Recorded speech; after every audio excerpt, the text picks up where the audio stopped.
Jom kita lihat satu blueprint yang direka untuk lahirkan mentor dan pembimbing yang luar biasa. Cuba fikir balik masa sekolah dulu. Apa yang buat seorang guru atau mentor tu betul-betul istimewa? Sebenarnya, ia bukan magic. Kualiti tu boleh direka dan kita akan lihat caranya. Okey, jom kita mulakan. Semuanya bermula dengan satu misi besar peringkat kebangsaan. Kerangka ni ada sasaran strategik yang jelas, macam 90% graduan masuk bidang STEM. Tapi bukan akademik je. Misi utamanya adalah untuk lahirkan insan yang seimbang dan holistik. Ini selari dengan falsafah pendidikan kebangsaan untuk lahirkan insan yang seimbang dan harmonis. Jadi, macam mana nak capai semua ni? Jawapannya terletak pada rangka tindakan hikmah. Hikmah ni sejenis pedagogi. Ia adalah kaedah mengajar yang boleh mempengaruhi pelajar.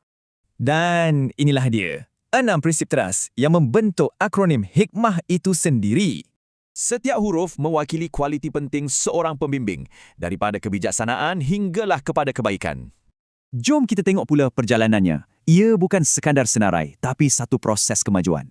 Rangka kerja HIKM sendiri sebenarnya menggariskan 5 tahap perkembangan untuk seorang pembimbing.